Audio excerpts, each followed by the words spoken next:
বিশ্ববিদ্যালয়ে এই মুহূর্তে কি অবস্থা দেখছেন? যদিও কিছুক্ষণ আগেই সংবাদ সম্মেলন করেছে কোটা আন্দোলনকারীরা, কি অবস্থা দেখছেন এখন? সজল, এখনও কিন্তু পরিস্থিতি থমথমে এবং শিক্ষার্থীরা বেলা ৩টার পর থেকে শহীদ মিনার এলাকায় আসতে থাকে এবং এখনও তারা শহীদ মিনার এলাকায় আছে এবং এখান থেকে তাদের একটি প্রতিনিধি মিছিল নিয়ে দোয়েল চত্বরের দিকে গেছে এবং তারা আবার এখানেই আসবে। মূলত ৩টার পর থেকে এই শহীদ মিনারের চারপাশ এলাকার তারা অবস্থান নিতে থাকে। এখানে ঢাকা বিশ্ববিদ্যালয়ের শিক্ষার্থী ছাড়াও ৭ কলেজের শিক্ষার্থী এবং আশেপাশে বেশ কিছু কলেজের শিক্ষার্থীরা তাদের এই আন্দোলনের সাথে একাত্মতা ঘোষণা করে অবস্থান করছেন এবং আজকে যে বিক্ষোভ মিছিল, এই বিক্ষোভ মিছিল গতকালকেই পূর্ব ঘোষণা অনুযায়ী বিক্ষোভ মিছিলের কথা ছিল। সেই ক্ষেত্রে তারা এই জায়গাটি ছাড়বে না এবং তারা এখানে কিন্তু প্রস্তুতি নিয়ে রেখেছে, অর্থাৎ যে কোনো সংঘর্ষ বা গতকালকে যে একটি হামলার ঘটনা ঘটেছিল তারা বলছেন, তারা অভিযোগ করছেন, সে কারণে আজকে যেন সেরকম কোনো পরিস্থিতি না হয়, সেই জন্য তারা যেন প্রতিরোধ করতে পারেন সেই প্রস্তুতি নিয়ে তারা এখানে অবস্থান করছেন। পাশাপাশি সমন্বয়ক যারা আছেন তারাও কিন্তু জানিয়েছেন এবং পরবর্তীতে হয়তোবা তাদের নতুন কোনো কর্মসূচি থাকলে সেটি জানাবে। এছাড়া টিএসসির দিকে ছাত্রলীগের কর্মীরা অবস্থান করছেন, অর্থাৎ উত্তেজনা কিন্তু কিছুক্ষণ পরপরই শুরু হচ্ছে এবং এই উত্তেজনা কিছুক্ষণ পরপর শুরু হচ্ছে।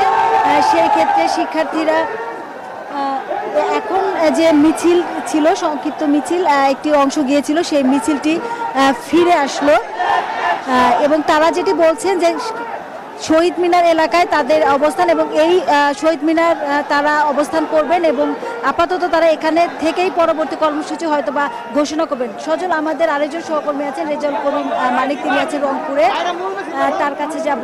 মানিক, আপনি রংপুরে আছেন, সেখানে একজন নিহত হয়েছে, বা এখন সেখানকার পরিস্থিতি কেমন দেখছেন? লাবণী, এখনও পরিস্থিতি অনেকটাই থমথমে।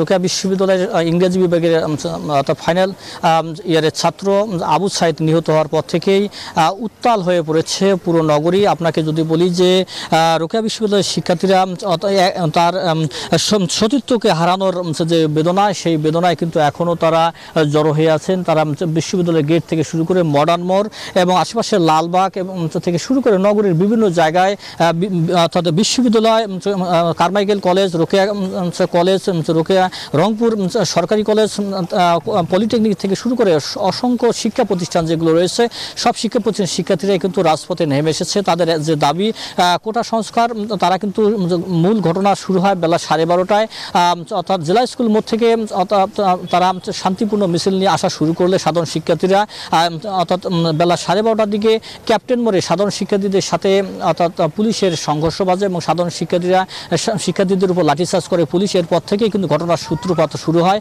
এরপরেই কিন্তু আসলে নগরীর পার্কের মোড়ে এবং বিশ্ববিদ্যালয় 1 নম্বর গেটে এখানেও পুলিশের সাথে ছাত্রলীগ, যুবলীগের সাথে সাধারণ শিক্ষার্থীদের সংঘর্ষের যে ঘটনা ঘটে, এরপর থেকে পরিস্থিতি তখন থেকে উত্তপ্ত হয়ে পড়ে। এখন পর্যন্ত 3 জন গুলিবিদ্ধ সহ শতাধিক আহত হওয়ার খবর রয়েছে, যে একজন নিহত হয়েছে।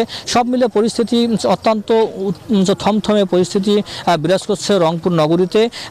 সর্বশেষ খবর পাওয়া পর্যন্ত শিক্ষার্থীরা তারা বলছেন যে অর্থাৎ বিশ্ববিদ্যালয় 1 নম্বর গেটে তারা অবস্থান করবেন এবং মডার্ন মোড়ে তারা অবস্থান করবেন এবং তাদের যে সতীর্থ নিহত হয়েছে তার সেই শোক সমবেদনা জানানোর জন্য তারা এখানে থাকবেন এবং কোটা সংস্কার আন্দোলন অর্থাৎ দাবি আদায় না হওয়া পর্যন্ত তারা রাজপথে থাকবেন। তাহলে এই ছিল আমার কাছে রংপুর থেকে সর্বশেষ ফিরছি সজলের কাছে।